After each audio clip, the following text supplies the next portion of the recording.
When he first shared his idea, they didn't just reject him, they laughed in his face. It wasn't polite disagreement or respectful skepticism. It was pure mockery.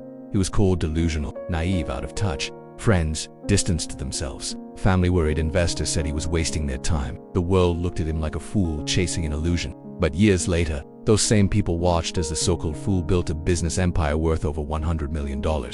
This isn't just a story about money.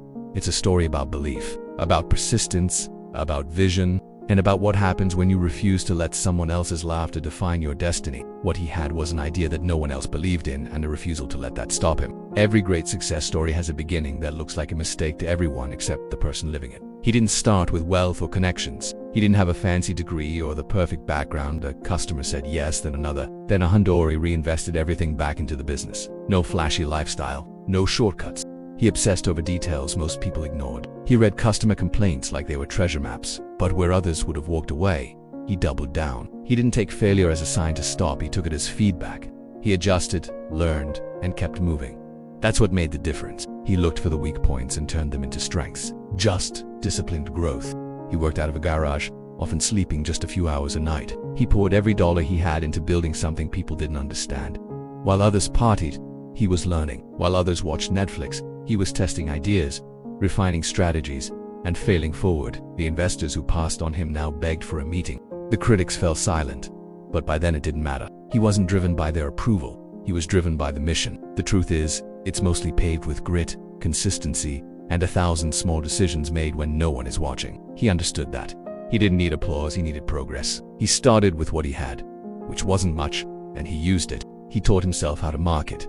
He learned design. He figured out logistics. When something broke, he fixed it. When he ran out of money, he got creative. He sold things he didn't need. He negotiated deals no one else would take. He wasn't chasing comfort, he was chasing possibility. The early days weren't glamorous. He faced rejection after rejection.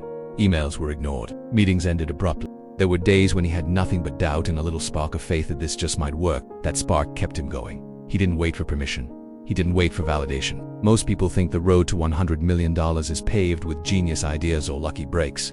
As time went on, things started to shift. The business grew because he cared more than anyone else. He didn't outsource passion.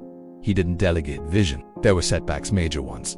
Times when he almost lost it all. Eventually, people began to notice. The same ones who laughed now asked for advice. So how did he turn mockery into millions? He didn't build a business, he built himself first. He built discipline, the kind that doesn't rely on motivation, the kind that shows up no matter what, that wakes up early, that keeps going after failure, that finds a way even when the path isn't clear.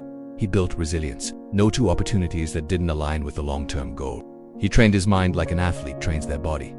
Every thought sharpened, every belief challenged. He imagined a future no one else could see, then worked every day to make it real.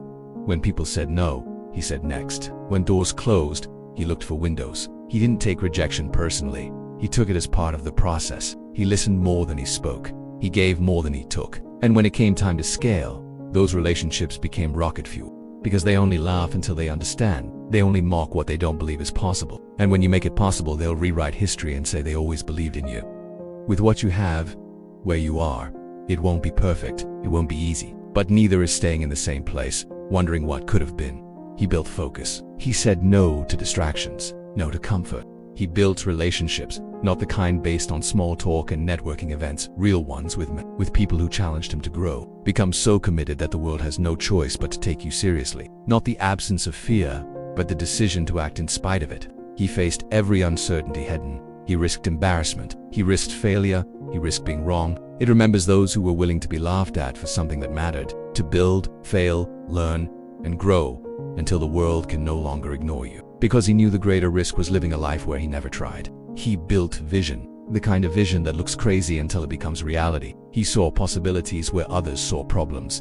And most importantly, he built courage. If you want to build something extraordinary, people will laugh. They'll doubt you. They'll talk behind your back. Let them, that's the cycle. So the question isn't whether they'll laugh. The question is, will you let that stop you? There is a $100 million version of your dream waiting on the other side of your perseverance. Not everyone will get there, not because they weren't capable, but because they listened to the wrong voices. They let small minds talk them out of big ideas. You can't afford to be one of them. Start now. Learn like your future depends on it. Because it does. Sacrifice comfort for clarity. trade excuses for execution. They'll laugh, let them, then go build something so powerful, so undeniable, that their laughter turns into silence, and their silence into applause. Because in the end, the world doesn't remember those who played it safe. You have that chance right now to bet on yourself, to chase the vision no one else can see. They laughed at him. Now he's worth $100 million. The only thing between you and that story is the decision to start and the courage to never stop.